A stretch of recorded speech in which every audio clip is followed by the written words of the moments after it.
not inclined to mistake him in this idea. To magic perhaps. Who dares wins? Nor do many ever really crack Pep. He has beaten Arsenal more than anybody else. Edison, of course, actually wasn't the case when the Gunners were here in March. Kyle Walker has been lightly raced so far this season, but having sat out the Champions League game on Wednesday, he returns for his 200th City game in the Premier League. Rodri, rested, prepared, up to speed against Inter, makes his first Premier League start of the season. No Kevin De Bruyne, so Ilkay Gundogan steps up. Jeremy Doku preferred also to Jack Grealish. And for Erling Haaland, a 100th City start in pursuit of a 100th City goal. Phil Foden waits patiently on the City bench, where Rico is seated for the first time this season.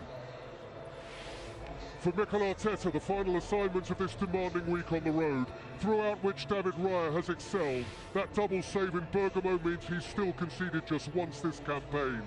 Ben White's unexpected omission means Jurrien Timber is likely to switch sides, accommodating a full Premier League debut on the left for Ricardo Calafiori. Declan Rice returns from his domestic suspension. Thomas Partey plays his 100th game in the Premier League. Jorginho gives way. Leandro Trossard returns to the 11. So the front four looks the same as at Spurs last Sunday. Saka and Martinelli on either flank. Trossard and Kai Havertz more or less in partnership. Which leaves on the bench two four-time City champions in Gabriel Jesus and Raheem Sterling.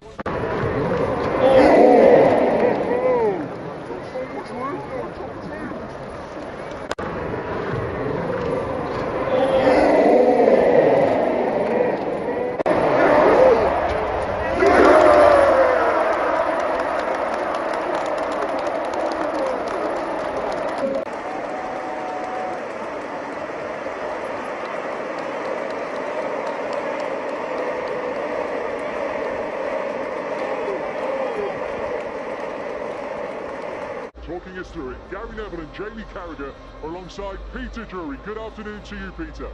David, good afternoon and thank you. And so the central game, perhaps the determinant, the contest on which these last years the whole show has pivoted. For City, the enduring champions, here is the principal challenge. For Arsenal, so voraciously ambitious, it is the nut they are obliged to crack. You're into the wide areas.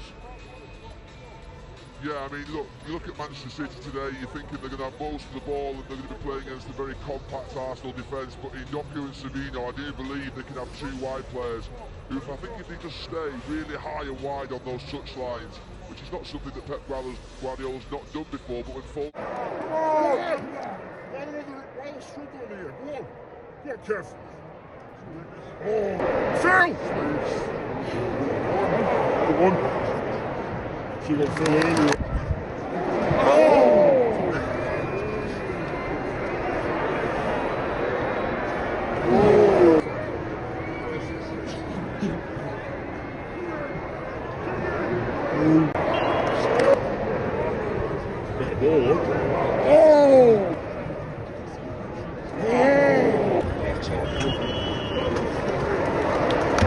Antira goes for the second off. Yes, really good. Nice. Shoot for that. Too easy. Oh no.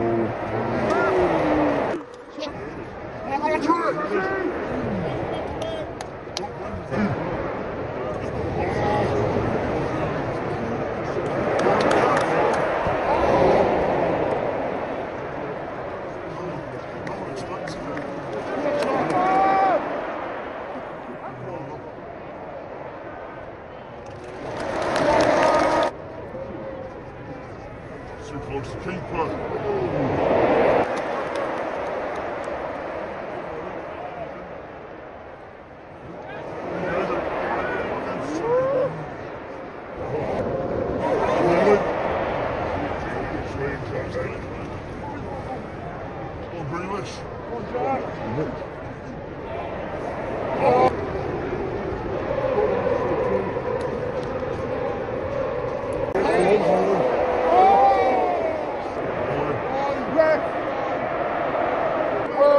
sometimes plays, he drifts inside.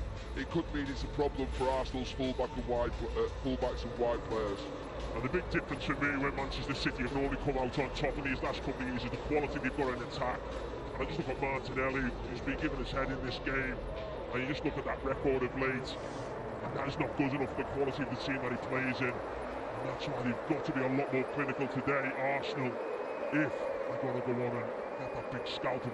Last season, Arsenal took 4 points from City. It wasn't enough. Their draw here was a triumph of sorts.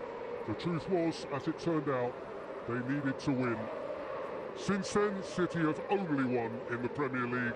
Arsenal, on their domestic travels, have also only won. Before today's game, there's to be a minute's applause in memory and recognition of Sir Howard Bernstein, Honorary President of Manchester City, and Gary, a remarkable Mancunian.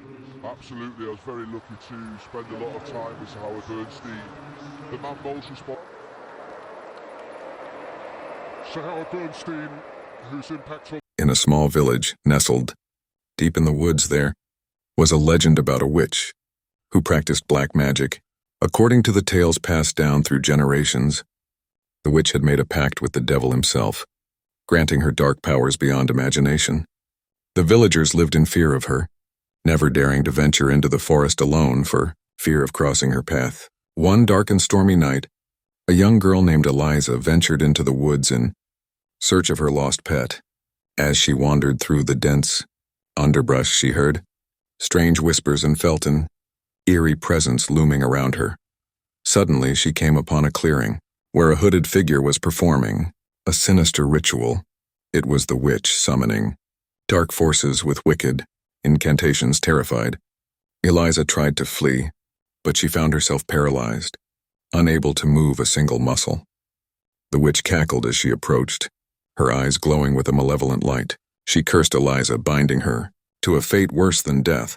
With a final chilling laugh, the witch vanished into the night, leaving Eliza alone and paralyzed in the dark woods.